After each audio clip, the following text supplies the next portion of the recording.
Hello, I'm Kat. We probably haven't met before, but it's nice to meet you. We're all in quarantine and I wanted to help you out today. I want to help your hair out and your self-esteem. I want to tell you about my experience using Manic Panic before you put it on your head and you get orange hair. Okay? Orange hair that's permanent. I'm going to help you today, so listen up. First of all, Manic Panic, you can buy it at Sally's, you can buy it at Shoppers in Canada, you can buy it at Hot Topic, I think, if you're into that. At Sally's, it's $14.49. At Shoppers, it's $16.99. So you know where to buy it. Come on.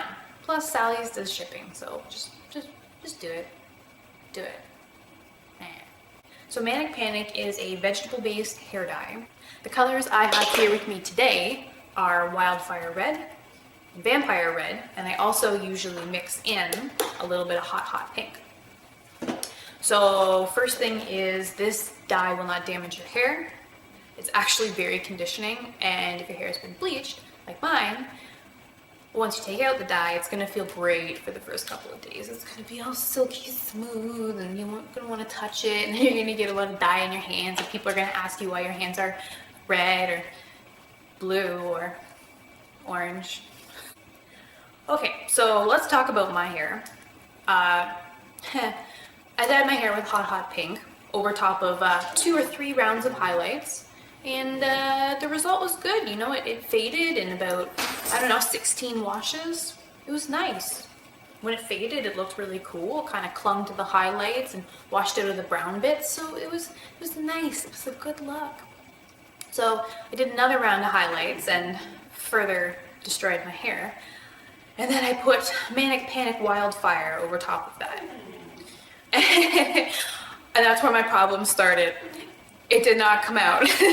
My hair was much too dry, and it just sucked all of the color and the pigment into the strands, and the strands didn't want to release it. You know, they needed a hug. I did too, so I got orange in my hair permanently. Manic Panic hair dye is very conditioning, and it's great to use as a treatment for bleached to crap hair, which is inevitable because if you want it to be really bright, you gotta bleach your hair. It'll show up on some shades of brown or blonde, but you really gotta make a nice base depending on them. And you gotta make sure that you consider the color your hair bleaches to when you put the dye over top of it. If you want to dye your hair blue and your hair is highlighter yellow because you failed at bleaching it, your hair is going to be green. So just take a color wheel, look at it, mix the shades together, and just be aware that you cannot just slap some hair dye on your head without giving it a second thought. So Manic Panic, it does work best on dry hair. And to get the optimal condition of your hair prior to dyeing, you need to wash it, don't condition it, and you need to blow dry the ever-loving crap out of it. Once it's dry, then you can apply the dye. Leave it on for 2 hours, and it'll actually stay for a while. It'll hang out on your head. It wants to be friends. Let it be friends. We all need friends during quarantine.